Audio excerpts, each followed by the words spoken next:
Graça e paz, meu amigo e irmão.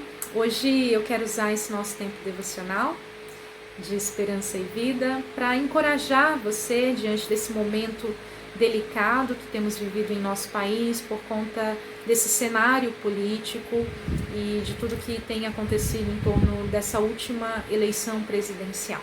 E para isso eu convido você a abrir comigo a sua Bíblia na carta de Paulo aos Romanos, no capítulo de número 12, e nós vamos ler do versículo 9 até o versículo de número 21, meus irmãos. Mas eu quero deixar aqui um incentivo a você, um pedido, para que você venha ler todo esse bloco, vamos assim dizer, porque aqui, a partir do versículo 1 do capítulo 12 até o versículo de número 13, lá do capítulo 15, o apóstolo Paulo ele vai falar do poder transformador do Evangelho de Cristo Jesus. E ele então começa e segue por esses versículos falando aqui, meus irmãos, de algumas exigências morais e éticas que a palavra de Deus, o Evangelho de Cristo Jesus, tem para nós cristãos. Então são conselhos bem práticos para a nossa vida diária, para os nossos relacionamentos diários, para que eu e você possamos ter uma vida ética, uma vida cristã que reflita a imagem de Cristo Jesus. Então, é uma carta que foi escrita aos Romanos, mas que se aplica muito bem à minha e à sua vida enquanto cristãos, enquanto pessoas que temos a Bíblia como nossa regra de fé e prática, porque são conselhos de vivência diária, para que eu e você possamos ser então aí transformados pelo Senhor, pela sua palavra, cada vez mais a imagem de Cristo Jesus. Então vamos ler Romanos capítulo 12, versículos de 9 a 21. E diz assim a palavra do Senhor: Amem as pessoas sem fingimento, odeiem tudo o que é mal, apeguem-se firmemente ao que é bom, amem-se com amor fraternal e tenham prazer em honrar uns aos outros. Jamais sejam preguiçosos, mas trabalhem com dedicação e sirvam ao Senhor com entusiasmo. Alegrem-se em nossa esperança, sejam pacientes nas dificuldades e não parem de orar. Quando membros do povo santo passarem por necessidades, ajudem com prontidão. Estejam sempre dispostos a praticar a hospitalidade. Abençoem aqueles que os perseguem, não os amaldiçoem, mas orem para que Deus os abençoe. Alegrem-se com os que se alegram e chorem com os que choram. Vivam em harmonia uns com os outros, não sejam orgulhosos, mas tenham amizade com gente de condição humilde. E não pensem que sabem tudo. Nunca paguem o mal com o mal. Pensem sempre em fazer o que é melhor aos olhos de todos. No que depender de vocês, vivam em paz com todos. Amados, nunca se vinguem. Deixem que a ira de Deus se encarregue disso, pois assim dizem as Escrituras: a vingança cabe a mim. Eu lhes darei o troco, diz o Senhor. Pelo contrário, se seu inimigo estiver com fome, dê-lhe de comer. Se estiver com sede, dê-lhe de beber. Ao fazer isso, amontoará brasas vivas sobre a cabeça dele. Não deixem que o mal os vença, mas vençam o mal praticando o bem. Queridos, glória a Deus por essa palavra. O apóstolo Paulo, inspirado pelo Espírito Santo, orientou os cristãos romanos e também orienta de certa forma a mim e a você, para que possamos ter uma vida ética, uma vida moral que reflita a imagem de Cristo Jesus. Queridos, essa é a nossa obrigação. Eu acho interessante que diante desse parágrafo que nós lemos, Paulo ele incita os cristãos, incita a mim e a você a orarmos por duas vezes. Na primeira vez, ele vai dizer lá no versículo de número 12, meus irmãos, que é para nós nos alegrarmos na esperança e que nós devemos ser pacientes diante das tribulações, das dificuldades, dos problemas que enfrentamos ou que enfrentaremos. Mas ele fala para que nós não paremos de orar. Que mesmo diante dos problemas e das dificuldades, que eu e você não deixemos de crer no Senhor Jesus, que eu e você não deixemos de dobrar os nossos joelhos, de clamar ao Senhor, porque Ele ouve as nossas orações e responde, queridos.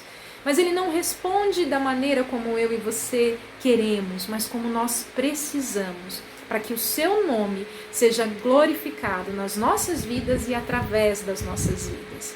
Então, querido, não desista de orar. Não desista de orar pelo seu país, pelo nosso país, pelo Brasil. Não desista de orar pelas nossas autoridades, independente de quais elas sejam. Queridos, nós temos a Bíblia como nossa regra de fé e prática. E a Bíblia diz que toda autoridade é instituída por Deus. Independente daquilo que tenham feito ou que irão fazer, a mim e a você, enquanto cristãos, cabe orarmos para que o Senhor tenha misericórdia. E veja bem, porque no segundo momento, quando Paulo nos encoraja a orar nesse texto, lá no versículo de número 14, ele nos encoraja a orar por aqueles que nos perseguem. Veja lá, ele fala, abençoem aqueles que os perseguem. Não os amaldiçoem, mas orem para que Deus os abençoe. Ore pelos nossos governantes, ore por esses que foram eleitos agora, para que eles tenham oportunidade de salvação em suas vidas. Ore para que Deus abençoe as suas vidas, para que de certa forma isso também venha nos abençoar. Meus irmãos, não desista de orar. Não desista, não ore apenas por aquele candidato que você acredita que seja o melhor para a sua família ou para essa nação, mas ore por aquele que o Senhor, pela sua graça e misericórdia e pela sua soberania, colocou no poder. Queridos, nós não sabemos a totalidade dos planos do Senhor, porque não sabemos o amanhã, mas o nosso Deus é onipresente, Ele sabe de todas as coisas, e uma coisa eu tenho certeza, Ele reina absolutamente sobre o Brasil, sobre as nossas vidas, sobre todas as nações, e o seu nome há de ser glorificado. O seu plano há de ser cumprido e Cristo Jesus há de voltar para nos buscar. Hoje, eu e você precisamos perseverar em oração, mesmo diante das nossas dificuldades, mesmo diante de perseguições e afrontas. Meus irmãos, para encerrar, eu gostaria apenas de lembrar aqui novamente o que nós acabamos de ler no versículo 18. Paulo encoraja a mim e a você, dizendo, no que depender de vocês, vivam em paz uns com os outros. E ele termina no versículo 21 dizendo, não deixem que o mal os vença, mas vençam o mal praticando o bem.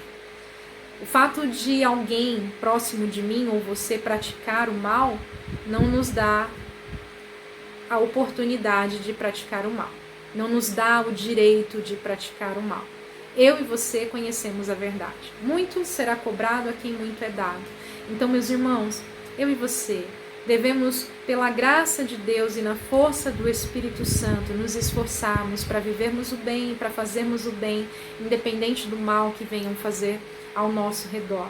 Independente das afrontas que venham lançar contra a igreja, contra o Evangelho, contra o nosso Senhor e Cristo ou contra a família. Eu e você devemos nos apegar ao Senhor, nos apegar aos valores e princípios do Evangelho e vivê-los.